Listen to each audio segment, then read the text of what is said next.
Welcome. Board परीक्षा 2025-26 के लिए कक्षा 12 के इतिहास विषय के महत्वपूर्ण वस्तुनिष्ठ प्रश्नोत्तर ये भाग 2 है। इससे पहले भाग एक में हमने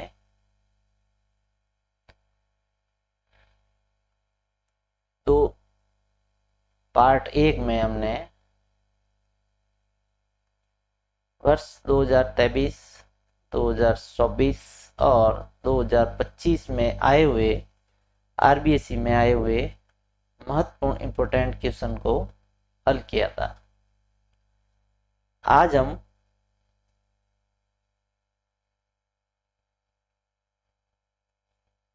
प्रथम पार्ट 1 के महत्वपूर्ण प्रश्नोत्तर करेंगे। ईटे, मनके तथा हड़प्पा सभ्यता। तो क्वेश्चन, सिंधु सभ्यता का स्थल बनावली निम्न में से किस राज्य में स्थित है? बनावली हरियाणा में स्थित है। बनावली भारत के हरियाणा राज्य के फतेहाबाद जिले में स्थित एक महत्वपूर्ण सिंधु घाटी सभ्यता स्थल है जो सूखी हुई सरस्वती नदी के किनारे स्थित था। यहाँ एक किलेबंद बस्ती थी जिसमें एक सुनियोजित शहरी संरचना थी जिसमें एक गढ़ और निचला शहर शामिल था जो हड़प्पा काल के दौरान कृषि और व्यापार में संलग्न एक जटिल समाज था। यानी कि इस बनावली स्थल में लोग कृषि और व्यापार करते थे। तो बनावली हरियाणा राज्य में स्थित है। तो बनावली हरियाणा राज्य में ऑप्शन अ स्थित है। ये किलेबंद बस्ती है जो चारों तरफ से घिरी हुई है और इसके एक साइड में गढ़ क्षेत्र स्थित है जहां पर प्रशासनिक लोग शासक प्रशासक रहते थे और निचला नगर में आम जनता निवास करती थी। ये बनावली जो हरियाणा में स्थित है भारत के अंदर, और अन्य स्थल जो भारत और पाकिस्तान में स्थित है इस मैप के अंदर।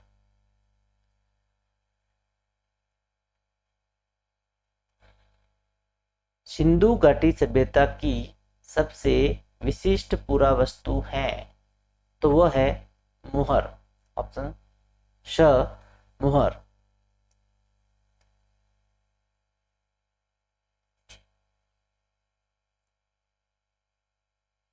सिंधु घाटी सभ्यता की सबसे विशिष्ट पुरावस्तु ऑप्शन स, मुहर है। हड़प्पाई मुहरे, सैल खड़ी पत्थर से बनी ये मुहरे सिंधु सभ्यता की सबसे विशिष्ट पुरावस्तुओं में से हैं और इन पर जानवरों के चित्र और एक अज्ञात लिपि के चिन्ह पाए जाते हैं। तो ये आपके सामने सिंधु घाटी सभ्यता की मोहरें हैं और इनके ऊपर चित्र भी है और अज्ञात लिपि के चिन्ह भी आपको देखने को मिल जाएंगे। ये अलग अलग आकार और प्रकार की मोहरें जिनके ऊपर चित्र और चिन्ह अंकित है।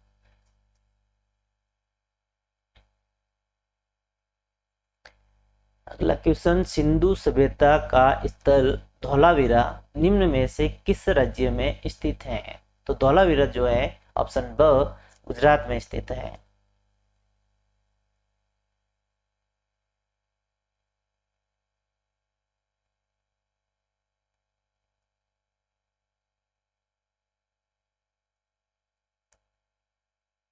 तो सिंधु सभ्यता का स्थल धौलावीरा गुजरात राज्य में स्थित है।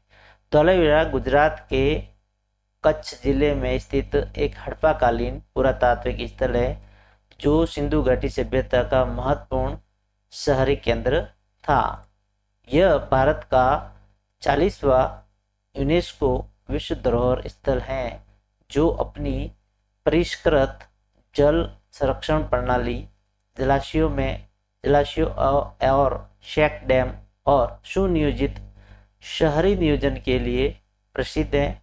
धौलावीरा भारत में सिंधु घाटी सभ्यता का पहला स्थल है जिसे विश्व धरोहर स्थल का दर्जा प्राप्त है। धौलावीरा गुजरात में स्थित है और इस साइट के ये कुछ फोटो आपके सामने हैं। तो ये भारत का 40वां स्थल है जिसे यूनेस्को द्वारा विश्व धरोहर घोषित किया गया है। और सभ्यता स्थल की बात करें तो ये पहला स्थल है जो गुजरात में स्थित है जिसे विश्व धरोहर का दर्जा मिला है।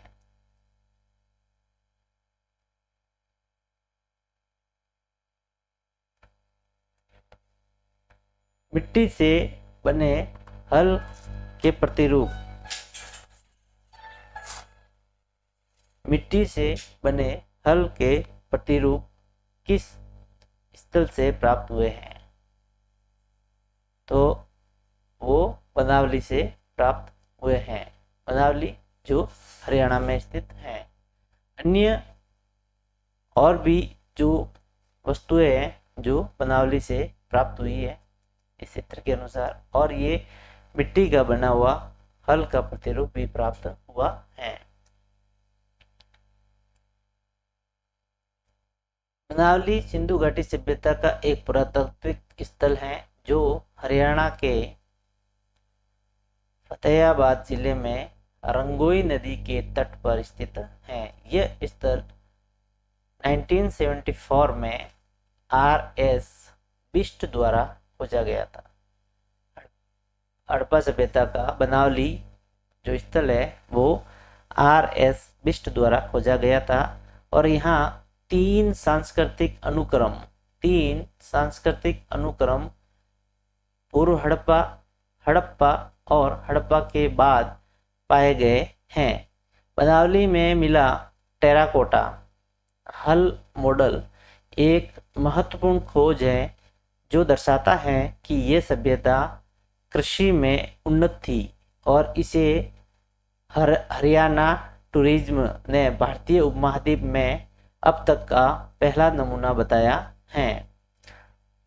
कृषि सबसे महत्वपूर्ण खोजों में से एक टेराकोटा मिट्टी का हल मॉडल है जो कृषि के महत्व को दर्शाता है जो बनावली में मिला है।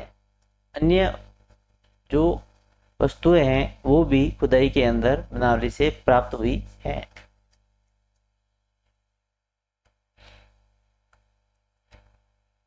भारतीय पुरातात्विक सर्वेक्षण के पहले डायरेक्टर जनरल कौन थे?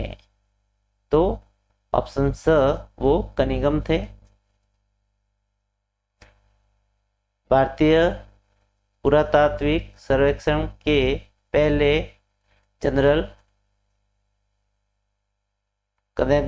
कनिंघम थे, अलेक्जेंडर कनिंघम। भारतीय पुरातत्व सर्वेक्षण ASI के पहले महानिदेशक अलेक्जेंडर कनिंघम थे। वह एक ब्रिटिश सेना अधिकारी और पुरातत्वविद थे जिन्हें अक्सर भारतीय पुरातत्व का जनक भी कहा जाता है। तो भारतीय पुरातत्व का जनक कहे तो अलेक्जेंडर कनिंघम, और पहले डायरेक्टर जनरल की बात करें तो भी अलेक्जेंडर कनिंघम। अलेक्जेंडर कनिंघम ने 1861 में भारतीय पुरातत्व सर्वेक्षण की स्थापना की और इसके पहले महानिदेशक बने। उन्होंने सारनाथ और सांची सहित भारत में कई पुरातात्विक स्थलों की खुदाई की। अलेक्जेंडर कनिंघम भारतीय पुरातत्व के जनक।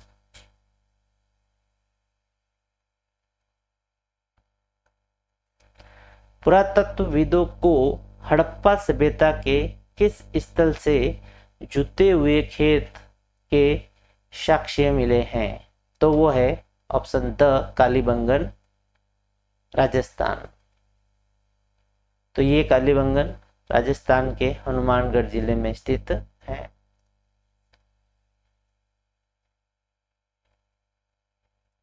कालीबंगा राजस्थान के हनुमानगढ़ जिले का एक प्राचीन एवं ऐतिहासिक स्थल है। यहाँ सिंधु घाटी सभ्यता के महत्वपूर्ण अवशेष मिले हैं। और कालीबंगा एक छोटा नगर था। यहाँ एक दुर्ग मिला है और प्राचीन दर्शवती और सरस्वती नदी, वर्तमान में घग्गर नदी का क्षेत्र में सिंधु सभ्यता से भी प्राचीन कालीबंगा सभ्यता पल्लवित और पुष्पित हुई। कालीबंगा 4000 ईसा पूर्व से भी अधिक प्राचीन मानी जाती है। सर्वप्रथम 1952 ईस्वी में अमलानंद घोष ने इसकी खोज की। बीके थापर एवं बीबी लाल ने 1961 से 69 में यहाँ उत्खनन का कार्य किया। यहाँ विश्व का सर्वप्रथम जोता हुआ खेत मिला है और 2900 ईसा पूर्व तक यहाँ एक विकसित नगर था। तो जुते हुए खेत के साक्ष्य जो हैं वो कालीबंगा राजस्थान हनुमानगढ़ जिले से प्राप्त हुए हैं।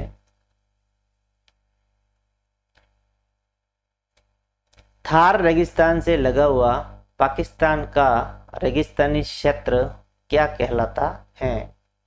तो ऑप्शन स चोलिस्तान कहलाता है। ये भारत का मैप है और ये पाकिस्तान का, और ये जो क्षेत्र है वो चोलिस्तान कहलाता है।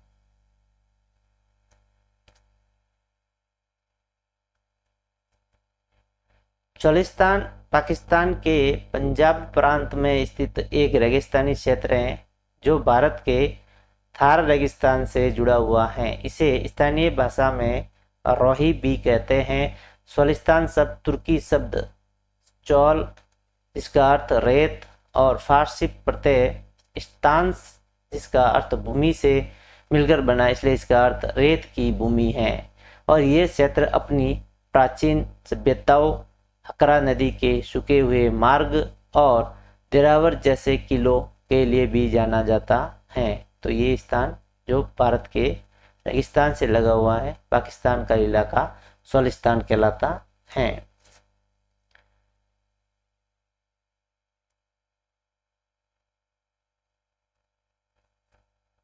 देरावर किला पाकिस्तान के बहावलपुर में स्थित एक ऐतिहासिक किला है जो 9वीं शताब्दी में राजस्थान के एक हिंदू राजपूत शासक राय जज्जा भाटी ने बनवाया था। ये किला चोलिस्तान रेगिस्तान में स्थित है और इसकी ऊंची दीवारें और 40 बुर्ज दूर से ही दिखाई देते हैं। ये चित्र चोलिस्तान दुर्ग का जो पाकिस्तान में स्थित है।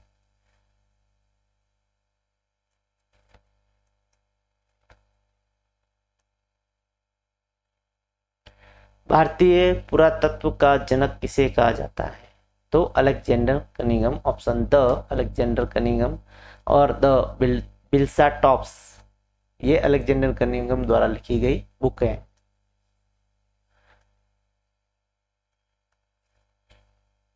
तो भारतीय पुरातत्व के जनक अलेक्जेंडर कनिंघम।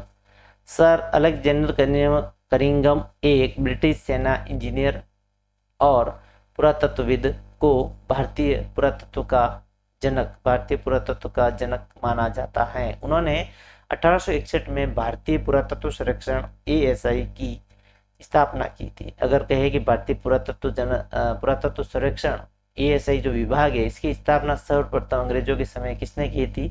तो वो अलेक्जेंडर कनिंघम ने की थी। और इसके पहले महानिदेशक भी यही बने थे। तो भारतीय पुरातत्व संरक्षण के पहले महानिदेशक कौन बने थे? तो वो भी अलेक्जेंडर कनिंघम ही थे।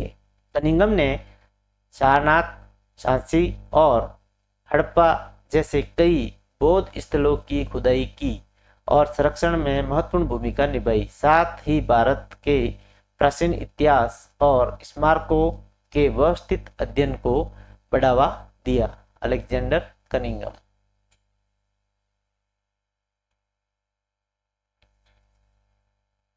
हड़प्पा सभ्यता के अंतर्गत विशाल स्नानागार स्थित हैं। ऑप्शन अ वो मोहनजोदड़ो में स्थित हैं।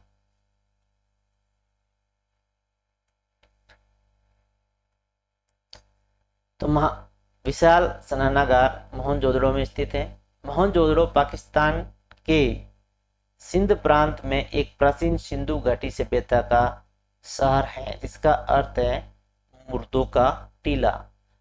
2500 ईसा पूर्व के आसपास बना यह दुनिया का सबसे पुराने और व्यवस्थित शहरों में से एक था, जो अपनी उन्नत शहरी नियोजन, जल निकासी व्यवस्था और विशाल स्नानागार के लिए जाना जाता है।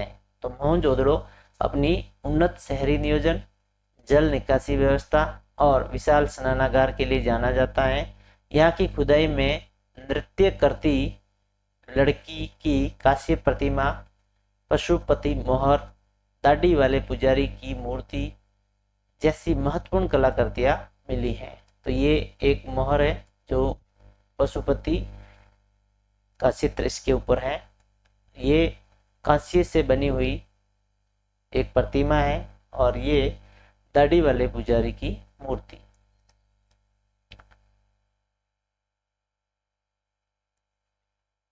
मनके बनाने के लिए कौन सी बस्ती प्रसिद्ध थी? तो ऑप्शन द सहुंदड़ो। तो इस तरह के मनके अलग अलग आकार और प्रकार के बनाए जाते थे और ये सहुंदड़ो जो है वो पाकिस्तान में स्थित एक पुरातात्विक स्थल है।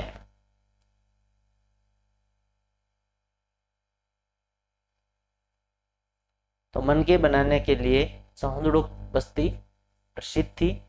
सहुंदड़ो सिंधु घाटी सभ्यता का एक पुरातात्विक स्थल है जो पाकिस्तान के सिंध प्रांत में मोहनजोदड़ो से लगभग 130 किलोमीटर दक्षिण में स्थित है।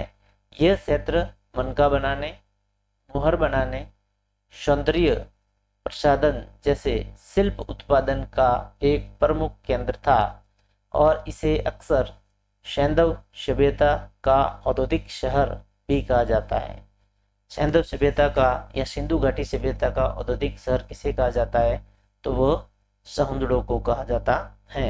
सहुंदड़ो अपनी औद्योगिक गतिविधियों और कोई चार दीवारी न होने के लिए विशेष रूप से जाना जाता है, यानी ये चारों ओर से घिरी हुई बस्ती नहीं थी। तो अलग अलग प्रकार के मनके बनाने के लिए ये क्षेत्र प्रसिद्ध था।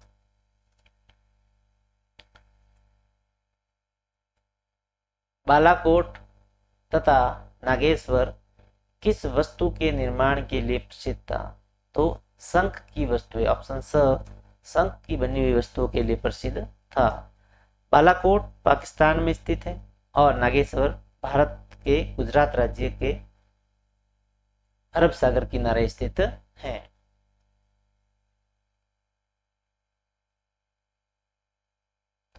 नागेश्वर गुजरात में है और बालाकोट पाकिस्तान में है। ये शंख की वस्तुओं के निर्माण के लिए प्रसिद्ध थे। बालाकोट और नागेश्वर शैल वस्तुओं के निर्माण के लिए प्रसिद्ध थे, खासकर चूड़ियों, कलचुलों और जड़ाऊ चीजों के उत्पादन के लिए, जिन्हें बाद में अन्य बस्तियों में ले जाकर व्यापार किया जाता था। ये दोनों स्थान समुद्र तट के पास स्थित होने के कारण शंखों, शिपियों की आसान उपलब्धता का लाभ उठाते थे, जो इन वस्तुओं के उत्पादन के लिए आवश्यक कच्चे माल थे। यानी दोनों अरब सागर के किनारे स्थित थे।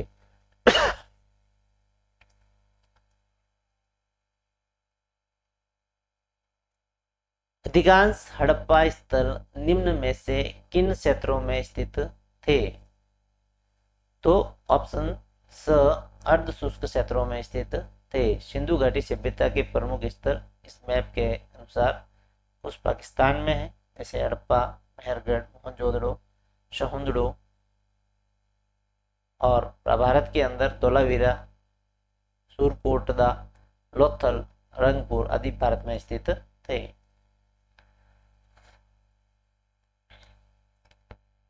अधिकांश हड़प्पा स्थल अर्धशुष्क, ऑप्शन स अर्धशुष्क क्षेत्र में स्थित थे।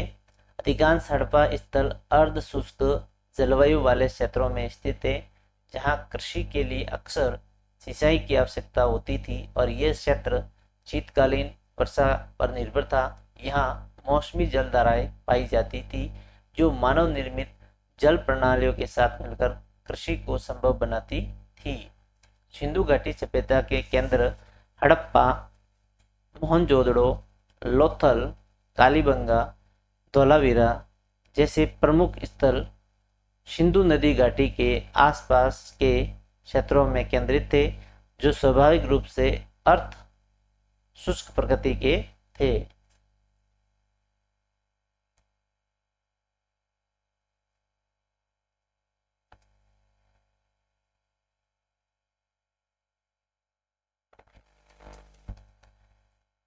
सिंध में आरंभिक हड़प्पा स्थलों की कुल कितनी संख्या थी? तो ऑप्शन ब वो 52 थी। ये अलग अलग स्थल जो भारत पाकिस्तान में स्थित थे।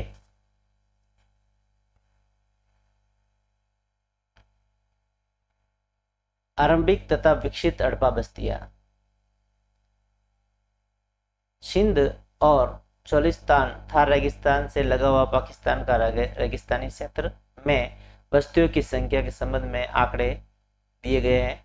जैसे सिंध के अंदर कुल बस्तियों की संख्या 106 थी, लेकिन आरंभिक हड़प्पा स्थलों की संख्या 52 यानी 52 थी। अगर कुल पूछा जाए तो 106।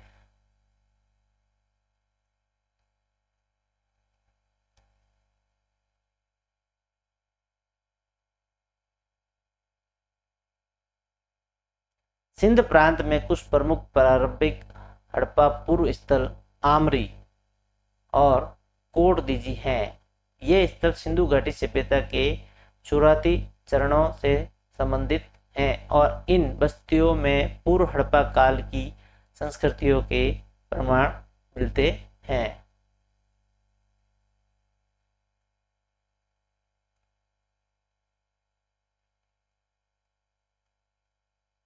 प्रमाण मिलते हैं।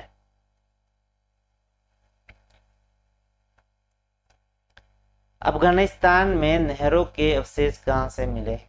तो ऑप्शन ब शोर्तगुई हड़प्पा स्थल जो अफगानिस्तान में स्थित है, वहां से नहरों के अवशेष हमें प्राप्त हुए हैं।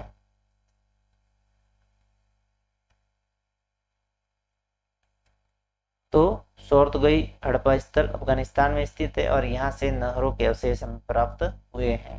ये शोर्तगुई जो अफगानिस्तान में स्थित है। शोर्तगुई अफगानिस्तान यह एक महत्वपूर्ण स्थल है जहां अच्छी तरह से परिभाषित नहरों के साक्ष्य मिले हैं और इन नहरों का उपयोग संभवतः खेतों की सिंचाई के लिए किया जाता था, जिससे यह हड़प्पा सभ्यता एक नियोजित कृषि रणनीति का संकेत मिलता है। यानी कि सिंचाई के लिए इसका नहरों का उपयोग होता था शोर्तगुई के अंदर। यहाँ मिले जलाशयों का प्रयोग कृषि हेतु जल संचयन के लिए किया जाता है, तो वो है ऑप्शन स धोलावीरा।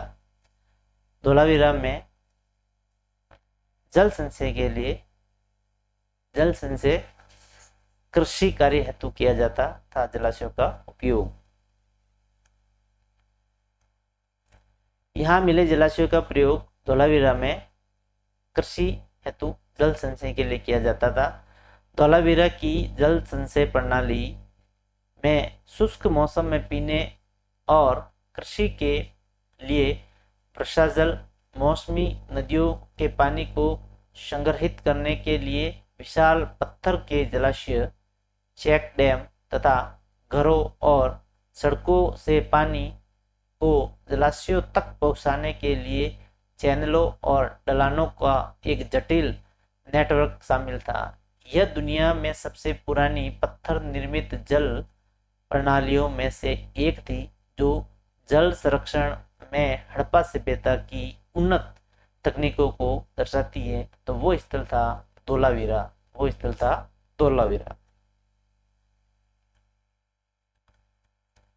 सोलिस्तान में बस्तियों की कुल संख्या। तो सोलिस्तान में 239 कुल बस्तियां थी। सोलिस्तान पाकिस्तान के पंजाब प्रांत में स्थित एक रेगिस्तानी क्षेत्र है जो भारत के थार रेगिस्तान से भी जुड़ा हुआ है और इसे स्थानीय भाषा में रोही भी कहते हैं। सोलिस्तान शब्द तुर्की शब्द सोल जिसका अर्थ रेत और फारसी प्रत्यय स्थान जिसका अर्थ भूमि से मिलकर बना है, इसलिए इसका अर्थ है रेत की भूमि। यह क्षेत्र अपनी प्राचीन सभ्यताओं, हकरा नदी के सूखे हुए मार्ग और देरावर जैसे किलों के लिए जाना जाता है। सोलिस्तान। आरंभिक तथा विकसित हड़प्पा बस्तियां, ये आपके सामने है।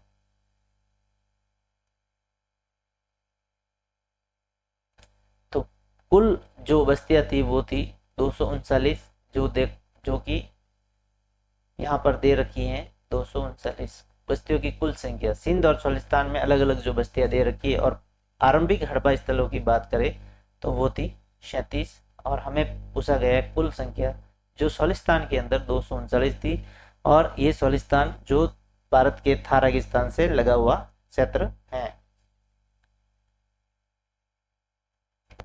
सहुंदड़ो बस्ती के निवासी किस व्यवसाय में संलग्न थे? तो शिल्प उत्पादन से। सहुंदड़ो जो पाकिस्तान में स्थित एक स्थल है, और यह शिल्प उत्पादन में से संलग्न थे।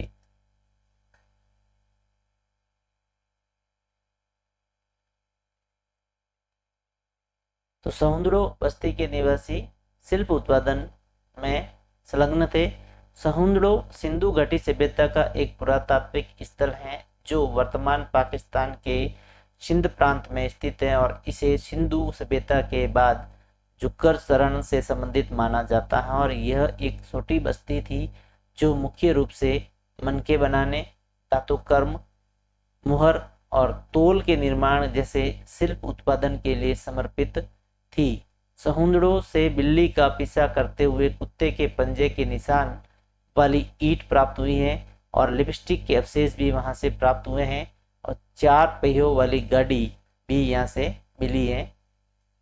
तो शिल्प उत्पादन और इस तरह से मोहरे, मनके और बाट वगैरह यहाँ पर बनाए जाते थे। तीसरी सहस्त्राब्दी ईसा पूर्व में मेसोपोटामिया के लेखों में मगान शब्द किसके लिए प्रयुक्त हुआ है? तो ऑप्शन अब ओमान के लिए हुआ है, और ये ओमान जो अरब क्षेत्र के किनारे स्थित हैं।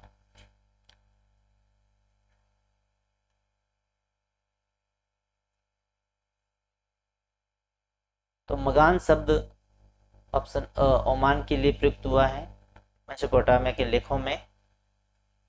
हड़प्पा स्थल के संदर्भ में मगन या मगान शब्द का प्रयोग प्राचीन मेसोपोटामिया के अभिलेखों में एक ऐसे क्षेत्र के लिए किया जाता है जो संभवतः ओमान या वर्तमान अरब प्रायद्वीप के पूरी तट पर स्थित था, जो हड़प्पा के साथ व्यापार करता था, न कि किसी विशिष्ट हड़प्पा स्थल के लिए जाना जाता था। मगान क्षेत्र से लापिस लाजुली और अन्य मूल्यवान सामग्री का व्यापार होता था। यानी हड़प्पा सभ्यता के जो क्षेत्र थे उनके साथ ओमान का व्यापार था।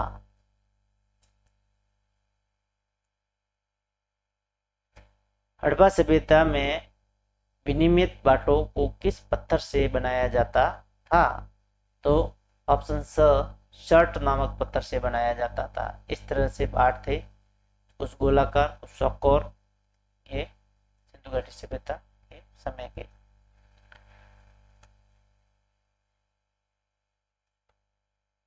तो हड़प्पा सभ्यता में विनिमय बाट चट नामक पत्थर से बनाए जाते थे। हड़प्पा सभ्यता में बाट तोल वजन के लिए चट एक प्रकार का पत्थर से बने चौकोर और गोल बाट का उपयोग होता था, जिसके माप में द्विआधारी और दशमलव प्रणाली का पालन किया जाता था। ये बाट कई आकारों में उपलब्ध थे, और संभवतः इन्हें भार मापने के लिए इस्तेमाल किया जाता था। इसे व्यापार और वाणिज्य सुचारू रूप से चलता रहे। सटीक माप। हड़प्पा वासियों ने वजन को मापने के लिए द्विआधारी और दशमलव प्रणाली का उपयोग किया था। तो इस तरह से ये आकार में बाट थे।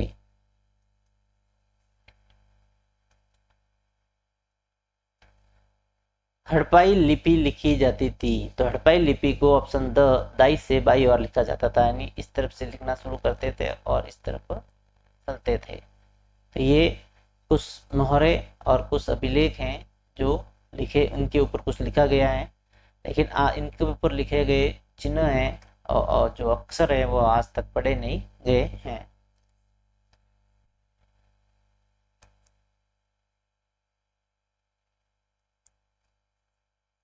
हड़प्पाई लिपि लिखी जाती थी दाई से बाई और। ऑप्शन द हड़प्पा सभ्यता की लिपि जिसे सिंधु घाटी लिपि भी कहते हैं एक चित्र में और अभी तक अपठित लिपि है जिसमें 6,600 से ज़्यादा अक्षर चिन्ह पाए जाते हैं और ये लिपि सेल खड़ी की मोहरों, मिट्टी के बर्तनों और तांबे की वस्तुओं पर उत्कीर्णित हैं। इसे दाहिनी से बाईं ओर लिखा जाता था और इस लिपि को आज तक पढ़ा नहीं जा सका है।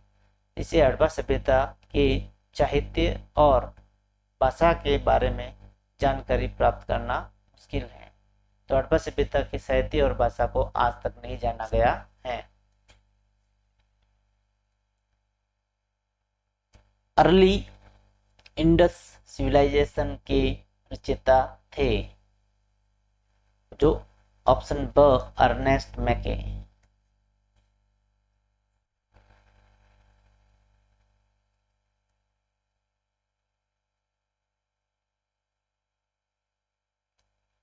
अर्ली इंडस सिविलाइजेशन के रचयिता ऑप्शन ब अर्नेस्ट मैके थे। Ernest J.H. मैके एक पुरातत्ववेत्ता थे जिन्हें 1920 और 1930 के दशक में मोहनजोदड़ो और सहुंदड़ो जैसे स्थलों पर अपने उत्खनन के माध्यम से सिंधु घाटी सभ्यता को समझने में प्रारंभिक योगदान दिया।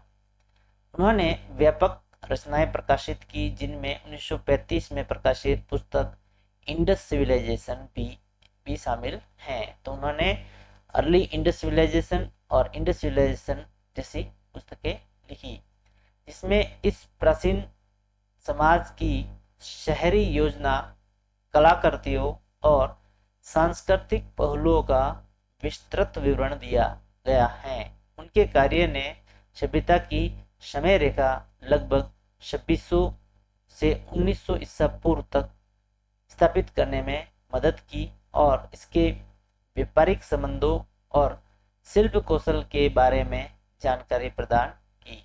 तो ये थे अर्नेस्ट मैके।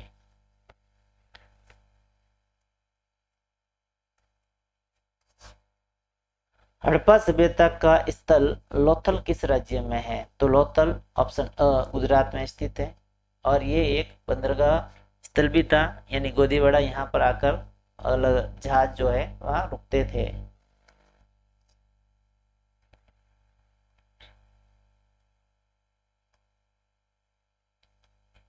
तो ये लोथल है जो भारत के गुजरात राज्य में स्थित है। लोथल गुजरात के बाल क्षेत्र में खंभात की खाड़ी के पास भोगाव और साबरमती नदियों के बीच स्थित है। लोथल की खोज 1954 में भारतीय पुरातत्व सर्वेक्षण ने की थी जिसमें डॉक्टर S.R. राव के नेतृत्व में खुदाई 1955 से 60 तक चली और ये सिंधु घाटी सभ्यता का एक महत्वपूर्ण बंदरगाह शहर है जो गुजरात के भोगवा नदी के तट पर स्थित है। तो यहाँ पर जहाज आते थे और रुकते थे और ये स्थल भारत के गुजरात राज्य में स्थित है।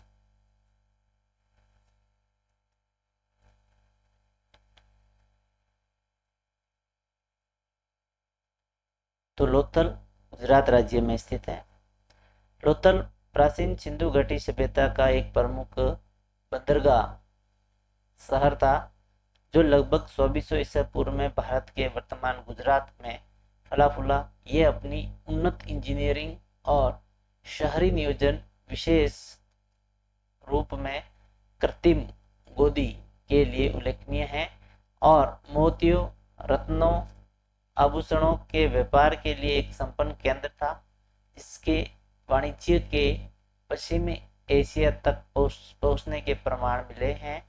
शहर में ग्रिड पैटर्न वाला लेआउट, परिष्कृत जल निकासी प्रणाली, एक्रोपोलिस यानी ऊपरी शहर और निचले शहर में एक स्पष्ट विभाजन था जहां मन का कारखाना तथा परिष्कृत जल निकासी प्रणाली के साक्ष्य शामिल हैं। यह स्थल चावल की खेती के प्रारंभिक साक्ष्य भी प्रदान करता है। तो चावल की खेती के प्रारंभिक साक्ष्य लोथल गुजरात से प्राप्त हुए हैं।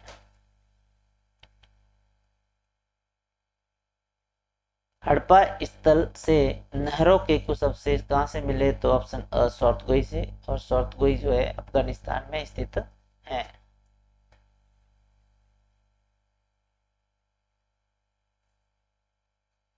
तो नहरों के अवशेष सौतगोई से प्राप्त हुए और सौतगोई अफगानिस्तान में स्थित है। हड़प्पा सभ्यता के मुख्य स्थलों पर नहरों के अवशेष नहीं मिले हैं, लेकिन अफगानिस्तान के सौतगोई जैसे समकालीन स्थलों पर नहरों के साक्ष्य मिले हैं। इन नहरों का उपयोग संभवतः सिंचाई के लिए किया जाता था और यह हड़प्पा कृषि व्यवस्था का हिस्सा थे।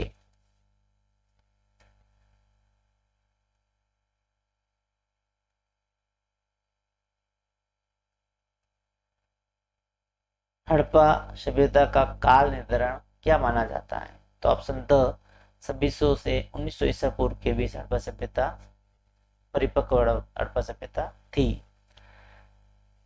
बीसी एडी और बीसी सी का अर्थ, तो ईसा मसीह के जन्म से पीछे की ओर जाते हम तो वो ईसा पूर्व समय कहलाता है, और जन्म के साथ हम चलते हैं तो वो ईस्वी कहलाता है। ईसा के जन्म से पूर्व की ओर चलेंगे तो वो बीसी और बीसीई कहलाएंगे, जिसे बिफोर क्रिस्ट, और बीएस बिफोर कॉमन एरा भी कहलाता है, जिसे ईसा पूर्व कहते हैं, जिसे हम ईसा पूर्व कहते हैं। और ईस्वी ईसा के जन्म के बाद जो वर्ष थे उन्हें ईस्वी कहा गया है, जिसे एडी और सीई से निरूपित किया जाता है। एडी का अर्थ है एना डोमिनी और सीई का अर्थ है कॉमन एरा। ये दोनों ईस्वी कहलाते हैं और ये दोनों ईसा पूर्व कहलाते हैं। और anno domini is a Latin word which means हमारे ईश्वर का वर्ष। ये उनके ईश्वर का वर्ष नाम से इसका अर्थ बताया गया है। और यहाँ इस जगह पर अगर माने कि ईसा मसीह का जन्म हुआ है तो इसके पूर्व की ओर जाएंगे तो वो ईसा पूर्व होगा, और इसके ईसा के जन्म के बाद जाएंगे तो ये ईस्वी होगा।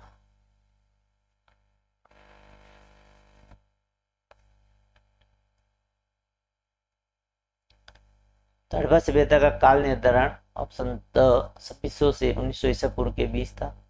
कक्षा 12 के इतिहास के पहले पेपर के अनुसार हड़प्पा सभ्यता का काल निर्धारण निम्नलिखित प्रकार से किया जा सकता है।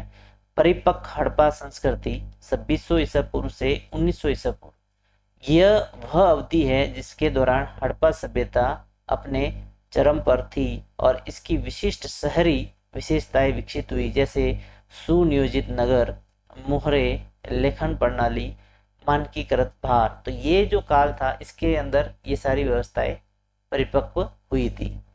अब प्रारंभिक और अंतिम चरण देखो। प्रारंभिक हड़प्पा काल जो था वो माना जाता है 3300 से 2600 ईसा पूर्व। यह चरण परिपक्व हड़प्पा संस्कृति के उदय से पहले का है और इसमें बस्तियों की स्थापना की शुरुआती प्रक्रियाएं शामिल थी, यानी कि बस्तियां बन रही थी उस समय।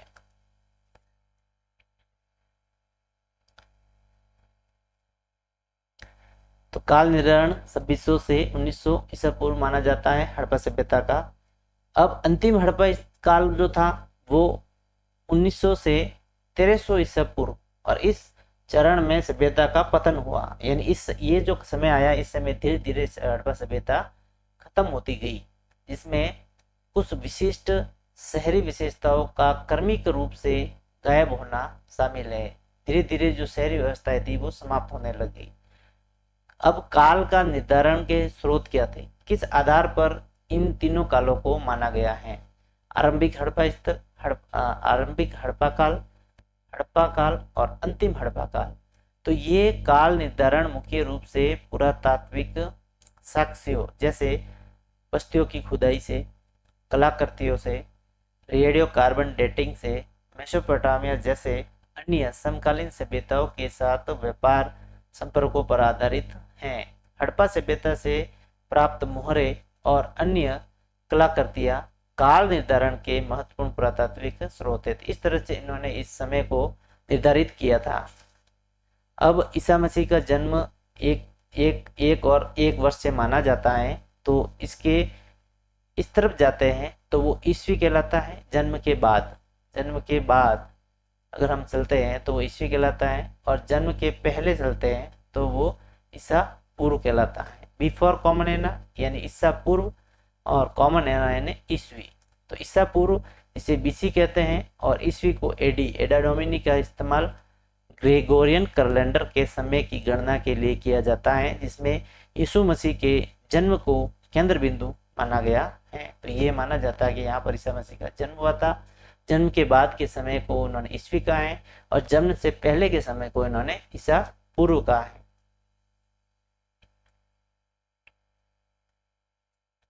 मोहनजोदड़ो में स्थित दुर्ग में कौन सी संरचनाएं मिली हैं? तो विशाल स्नानागार भी मिले हैं, माल गोदाम भी मिले हैं, विशाल आंगन भी मिले हैं, यानी कि उपयुक्त सभी जो संरचनाएं हैं वो मोहनजोदड़ो के दुर्ग से प्राप्त हुई हैं। तो ये मोहनजोदड़ो जो पाकिस्तान में स्थित है, और पहले जैसे आज की तारीख में वेयर हाउस है, जो माल गोदाम है, वैसे के वैसे वहां पर भी थे।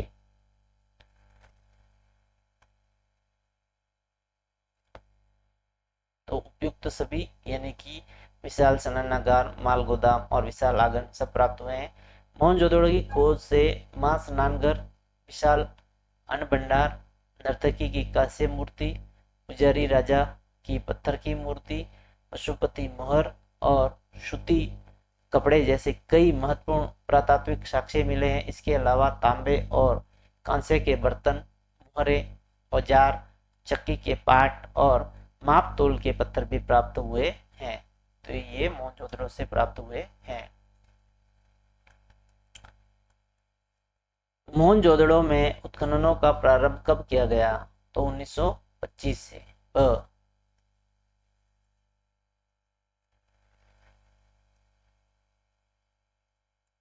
मोहनजोदड़ो की खोज 1922 में भारतीय पुरातत्व सर्वेक्षण के अधिकारी राखल दास बनर्जी ने की थी।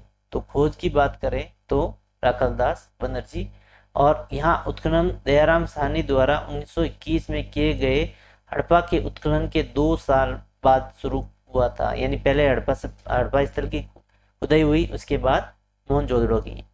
यह भारतीय पुरातत्व सर्वेक्षण के महानिदेशक जॉन मार्शल के निर्देशन में किया गया। तो उस समय जब इसका उत्खनन किया गया तो वहां पर जो डायरेक्टर जनरल थे वो थे जॉन मार्शल।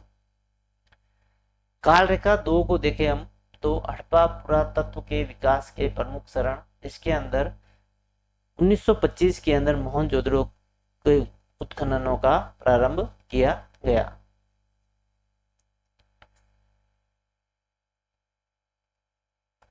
हड़प्पा स्थलों से किस जानवर की हड्डियां नहीं मिली है? तो ऑप्शन स घोड़े की नहीं मिली है। हड़प्पा स्थलों से मिली जानवरों की हड्डियों में मवेशियों, भेड़, बकरी, भैंस, सूअर की हड्डियां शामिल हैं।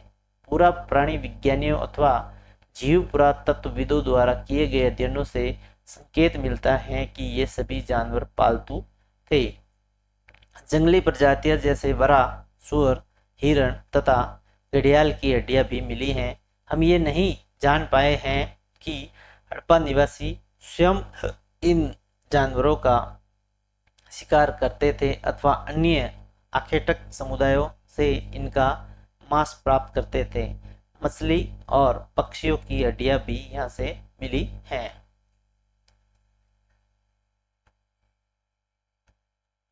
हड़प्पा स्थलों से घोड़े की हड्डियां नहीं मिली हैं।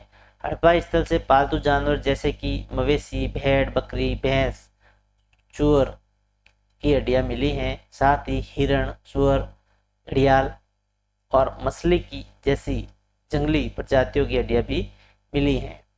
अब यहाँ पर चारणे के अंदर 7 नंबर बिंदु को हम देखें तो घोड़ा दे रखा है। घोड़ा केवल सीमित प्रमाण मिले हैं, यानी कि यहाँ पर ज्यादातर घोड़े के कई साक्ष्य नहीं मिले हैं।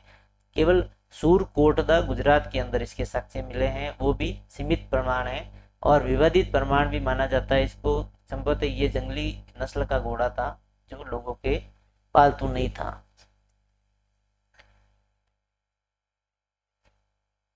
तो पार्ट 2 में हमने पार्ट एक के हमने क्वेश्चन किए, एक के क्वेश्चन किए।